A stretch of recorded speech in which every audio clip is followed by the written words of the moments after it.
Welcome to our session. My name is Dean Chen. This is Bryce. We come from Capital One. And I also bring another guy here, my engineering lead, Karen, sitting down there.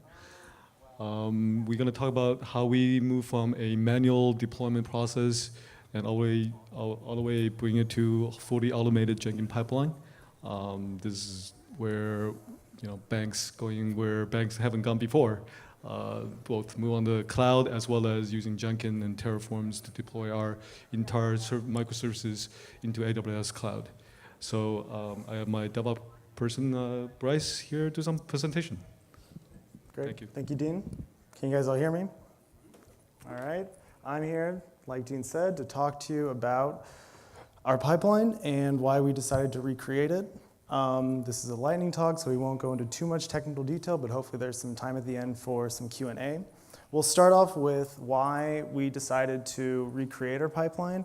What we had at the beginning was various automated Jenkins jobs that did the specific tasks that we needed: build snapshots, build releases, stand-up environments, both in East and West regions, throughout all the way from dev, QA to production, doing the smoke tests, routing traffic, tearing things down at the end, whatever. This was all very manual, and we all know that when you have a lot of manual jobs, the triggering of each action, the actual code promotion, and figuring out which version was actually tested and passing it to the next job, that this leads to a fair amount of operational overhead for guys like me on the DevOps side, figuring out what was actually tested in QA and what was passed off.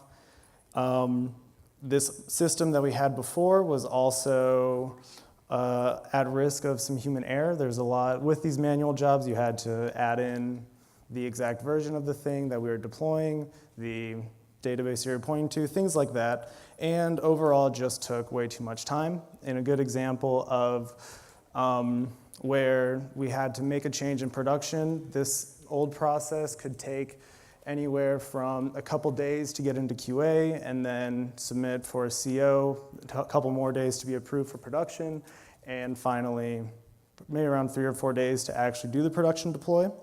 So where are we today?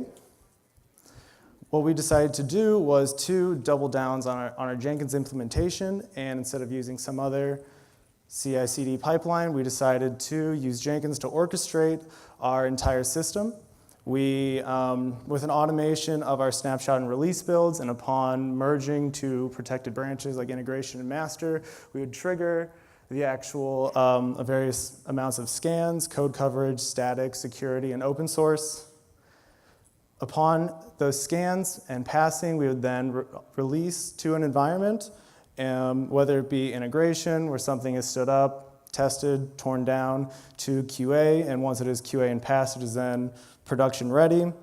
The automation cut over traffic automatically upon all these tests being passed and tore down appropriate stacks, whether if the new stack failed or if the new stack passed, we could tear down the old one.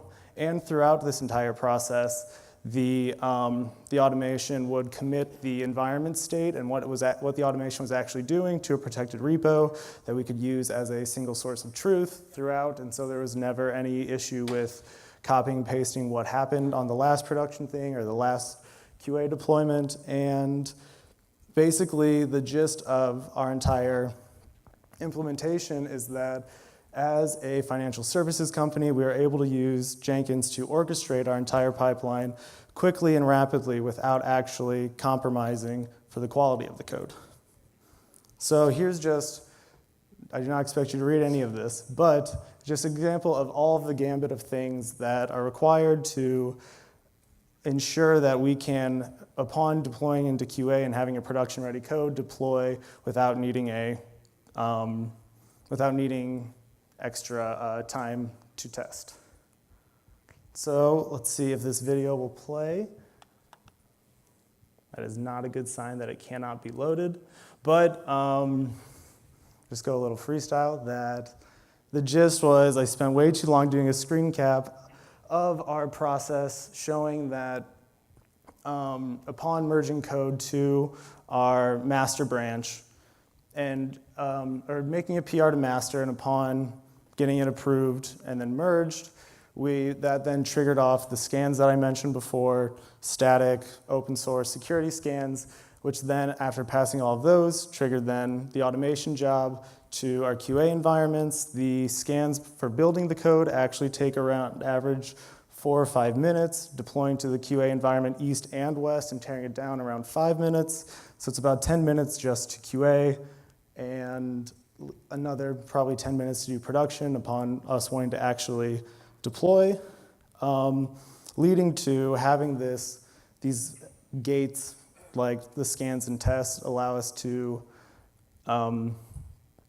deploy to production, pre-approved, and cutting down our deployment time from around, like I said, 4 days to closer to 3 or 4 hours upon needing to fix something. Now, I feel like I rushed through that, but do you guys have any questions? I'm happy to answer them. Dean's going to come up and help me answer them. So you mentioned moving the snapshot to the QA. What do you mean by QA? So just our pre-production environment, and actually no snapshots would go there because our QA is a production-like environment, so a snapshot is only for integration environment and and so just before QA, the snapshots and release builds only go to QA, so in our QA environment is always something that is production ready. Mm-hmm. Right. So if you look at this whole process from build to automation, then build and automation, this is where integration branch is where developers do their first level of testing and integration, various different branches coming together. And then QA is pretty much the pre-release. Once that's going to the QA environment, and there's actually various gates that we pass through, and we have an approval process where, after all those gates coming in, and I go in there and manually say approve. This is just a particular regulatory needs that I need physically say okay, but this whole process is passed through all the integration tests, the smoke tests, and various data testing and infrastructure testing, and before we push to production. So that's what he's trying to convey to. Could you elaborate on the approval mechanism? So approval mechanism? Yeah, so when pushing that button, what is that button? Where is that button? Where does it? So actually, it's part of I got an email. And then when I gets the email, then there's actually a form that I actually click on it, and this is actually a record that keep track of it. But this is just something that we had to put it in for audit purposes. But the whole thing is go through 16 different gates before we can actually push to production because all the bank regulations. So this is actually pretty interesting to, before I joined the Capital One, I wasn't, actually feel like we had to go through 16 gates before we can do a CI/CD pipeline. And from the, just basic, some standard code scanning and all this stuff that's kind of a industry standard, but there's additional bank stuff that you had to approve from. So it's actually pretty neat that we go from weeks, could be weeks to get things on and manual, and now we can turn in minutes, get things going, and east-west on AWS environments, and as well as all the redundancies and stuff like rollback and version controls and all that stuff. So we actually get to that level. We actually built on the Terraform, a lot of Jenkins stuff, declarative, get things going and make sure that we can roll back and et cetera to different environments. And then, in addition, we actually do a lot of data stuff because we piggyback the big data. So data, in addition to traditional unit test, integration test, we have data testing. It's very heavy on that because our data scientists rely on that to actually make sure our service release, the data component actually go along with that. In addition, we are geared towards all the infrastructure testing as well. Eventually, the infrastructure as code, you can package up and release and can just deploy a different environment, maybe Google Cloud and stuff like that. So. Sure. So maybe two questions. How long do you guys spend doing static analysis? Does it happen just once through this pipeline? And is it on a per commit basis, or do you guys run it on multiple environments? But I'm curious about that, but also how long it takes when you run it. So the statistical analysis using like code coverage and this, right. Those things we run through every single like 10 minutes and whatever. So every single commit we go through that pipeline. Now, in addition to that, like I said, we do data testings as well as a data analysis on top of what we do. So there's a lot more involved. But yeah, statistics, we generate that. And those records, because we do this for bank, so everything we had to do, actually, those records have to be upload to various environments, and they keep track of that. So they have proof that this is being gone through this whole process. Otherwise, our release process would take weeks, because we had to submit our proof that every gates has been passed, and now we can automate this whole thing. So. What are your code coverage rules? Right now, I think we talk about 80%. That's our base. But we obviously As long as you hit 80 or above? Well, yeah. I mean, 80 is our baseline. There's code analysis, and there's a Sonar scan and all this stuff that keep our those records that need to be proven that above this, so we can pass the bar. Sure. What metrics are you using, or how do you determine whether to do the release forward based on your code quality? So we talk about the code coverage. There's also Sonar scan about, and actually we analysis like certain code standard that we had to follow. Those metrics, I don't think I can elaborate too much, but yeah, Right. but those things that we actually, and some of those we do some code analysis on top of to say where you meet certain standard.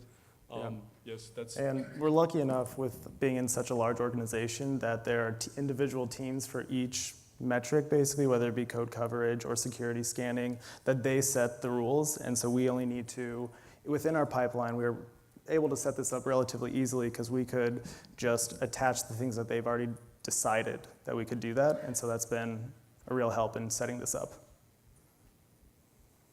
You guys have like a development and QA environment for Jenkins itself? Like you want to make configuration changes to Jenkins, you guys go through the entire process? Or do you guys just do it in production?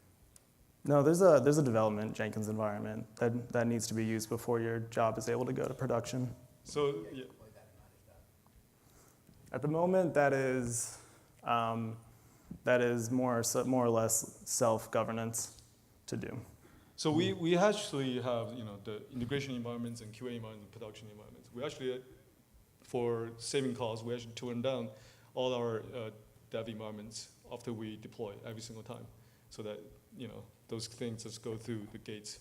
So once that integration environment is finished per feature, we turn the whole thing down. And certain part of it is we can even release per individual services. And if their dependencies did not change, we can piggyback the QA environment. So let's say you release one microservice, and that microservice changed, but the dependency didn't change. We can actually point those dependencies to QA environment. So then we don't have to stand up extra services for no good reason. I think, if I could explain, he was asking, Yeah. do you have a dev environment for Jenkins so that your Jenkins config changes are tested before they're promoted to a production? Yeah, let's say you wanted to add Yeah. a plugin. Like you're not going to add a new plugin in production, that could just pull out the whole thing. Yep. So how do you manage that entire process? Right, and that process is something that we don't actually do on our team. There's a Jenkins team that handles that, and they do all those configuration changes in a dev environment before promoting them to the production Jenkins. Is that done automatically or is it done manually? That's done automatically.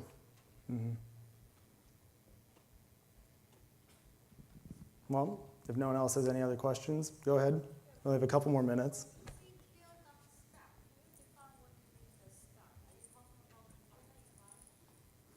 Yeah, so these are, probably should have gone into greater detail, but basically this process is to deploy various microservices that all talk with one another. And so if we're testing a new change in one microservice that handles account information, that one will be deployed, tested for code coverage, various things, functional testing, smoke testing, and then that stack will be just terminated completely.